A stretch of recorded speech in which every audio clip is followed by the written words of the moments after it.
அஸ்ஸலாமு அலைக்கும் வரஹ்மத்துல்லாஹி வபரகாத்துஹு. இன்றைய தினம் நம் எந்த வசனத்தை பற்றி பார்க்க இருக்கிறோம் என்றால், நபிகள் நாயகம் ஸல்லல்லாஹு அலைஹி வஸல்லம் அவர்களும் அபூபக்கர் ரலியல்லாஹு அன்ஹுவும் சௌர் குகையில் இருக்கின்ற பொழுது நாயகம் ஸல்லல்லாஹு அலைஹி வஸல்லம் அபூபக்கர் ரலியல்லாஹு அன்ஹு அவர்களுக்கு ஒரு வார்த்தையை கற்றுக் கொடுப்பார்கள்.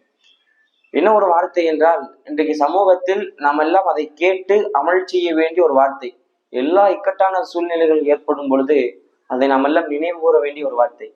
அதை அல்லாஹ் குர்ஆனிலே குறிப்பிட்டு சொல்லுகின்றான், லா தஹ்சன் இன்னல்லாஹ மஅனா.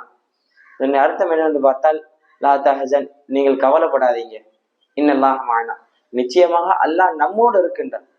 என்ன சொன்னாங்க? அவ்வளோ ஒரு இக்கட்டான சூழ்நிலையும் கூட நாயகம் பெருமான் இந்த ஒரு வார்த்தை அபூபக்கர் ரலியல்லாஹு அன்ஹு சொன்னார்கள். அப்போ இன்றைக்கு சமூகத்தில் யார் யாரெல்லாம் நம்முடைய குடும்பங்களிலோ அல்லது நம்முடைய அக்கம் பக்கத்தினுடைய வீட்டுக்காரர் நம்முடைய சுய வாழ்க்கையிலோ வருகின்ற எல்லா கவலைகளிலும் நமக்கு வர வேண்டிய ஒரு சிந்தனை, லா தஹ்சன் இன்னல்லாஹ மஅனா, கவலைப்படக்கூடாது. நம்ம எந்த ஒரு விஷயத்துல கவலைப்படக்கூடாது. ஏனென்று சொன்னால் அல்லாஹ் நம்மளோடு இருக்கின்றான், பொறுமையாளரோடு அல்லாஹ் இருக்கின்றான். அல்லாஹ் வேற ஒரு ஆயத்தில் சொல்லி காட்டுகின்றான். எந்த ஒரு சூழ்நிலையாக இருந்தாலும், எப்படியாப்பட்ட நிலையாக இருந்தாலும், அந்த இடத்தில் அல்லாஹுவை நினைவு கூறி அவனுடைய பொருத்தத்தையும் அவனுடைய மகா கிருபையும் பெறக்கூடிய பாக்கியத்தை அல்லாஹ் நம் அனைவருக்கும் தருவானாங்க. ஆமீன். அஸ்ஸலாமு அலைக்கும் வரஹ்மத்துல்லாஹி வபரகாத்துஹு.